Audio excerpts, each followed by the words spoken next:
Good evening and welcome to the program. Yes, and our thanks go today to Dr. Murray Blue, the president of the Stratford Racing Club, where this is going to be our special today, and also our thanks to our regular panellists, Gordon Brown. Gordon is an award-winning journalist for the Taranaki Daily News, and Gordon's done some research, and I've asked him to put the questions to Murray. What was wrong? What did you have to fear from the 43? When the ballots were counted, the same as in a general election, it came out that the members, through their elected officials, didn't want them.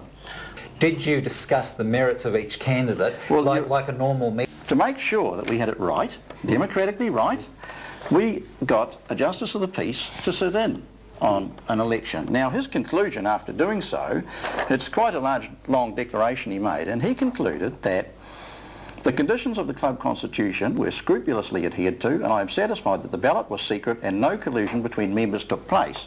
Now it's quite a long declaration saying that everything was squeaky clean. But Murray, can I just steer you to the issue of, is it true that the Stratford Racing Club committee believed that 43 disgruntled people were planning a coup, and there may have been bad motives, and that's why they were blocked? I mean, surely that must have been the reason. Well, one would assume that that's correct, but let's return to Auckland. We say that theory, that's the reason they were blocked, because it was well, a lot of them were actually on public record. That there was a coup, so in other words, they're going to get rid of you and the committee. Well, a lot of them were on public record saying that they wished harm to the club, gone in the newspapers and said so. Some walked out of the club saying that they would never come back again, and then, hello, 18 months down the track, they're applying for memberships and objecting on being turned down. In 1998, the club was going along not all that smoothly, and then some new people put themselves forward to be members of the committee. There was no block membership at that time. So what happened then was the committee of the day, after nominations for the committee had closed, then signed up amongst themselves around the committee table 18 new members, all from outside Stratford. Now, what do you think of that morally? Legally it's okay, but morally? Now, these are the same people, they were successful in that instance, they were the same people who have been involved in this membership nonsense ever since, and of those 18 people signed up behind closed doors after the committee nominations had closed, not one of them renewed their membership after that committee was installed. You don't have the right to look upon Stratford surely as a closed shop. And I still come back to the Mayor, the Chief Executive. Why would you not want them as members? Well, again, they didn't make the cut on the vote. Yeah. You can't... So why would Stratford have 43 and Auckland none in the last 5 years? Exactly. Good point. Yes. Now, the point you should have asked yourself was, what would Auckland have done if they had 1,200 members, people asked to be members 3 weeks before the AGM, many of whom had left the club vowing to bring it down, and some were on public record in newspapers saying, we hope the club falls over. What do you think the Auckland Racing Club would have done? Exactly. The question I'm putting to you is, but when Brian Vickery's name came up, did you say as the chair, well, look, I respect the fact that you have a secret ballot, but it is my view this guy is unsuitable because he's part of a coup. You're not allowed to do those things under New Zealand law, and the JP made that quite clear. Fair enough. But I want to demonstrate some other things. First of all, you don't know how I voted. No, I don't. So how can you charge me?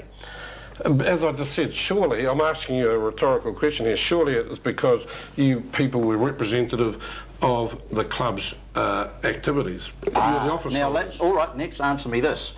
There were 9 people in the committee. You've seen the voting system. Thoroughbred Racing charged 7 of 9. What have you got to say about that?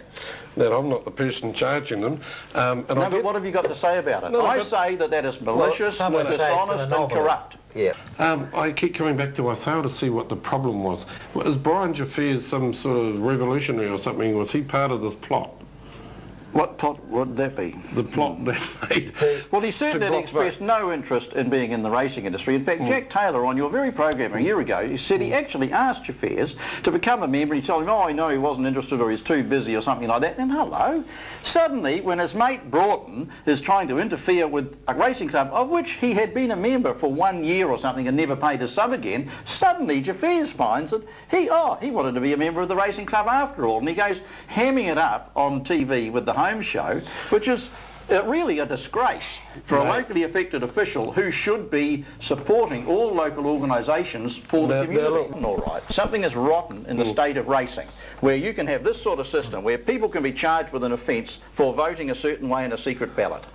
Yes, I suspect so. But this sort of rottenness and corruption needs to be cleaned up, and the business of things like the Ingalls Kangaroo Court. Now, perhaps we could have another session on that, because we've got a lot to say. And Kangaroo, his nickname, I'm sure, is Skippy, because talking about a kangaroo court, How do you know it is the absolute epitome. How do you know you didn't turn up? Oh, we can read what he's written, and it's... Oh, you rely on the paper there. No, not the paper. We've got the inquiry proceedings, which you've got too, and as a work of fiction, it is immense. Now, you've got... What's wrong with that? All right, Murray, we have 1 minute to go. Your reply, and then I just want to say goodbye. The 1 minute. We're down to the last minute, the home straight. Well, we come back again to the democratically elected representatives of a club deciding on membership on behalf of the members. It's their democratic right, used properly in this instance, and that's the way it'll continue to be done.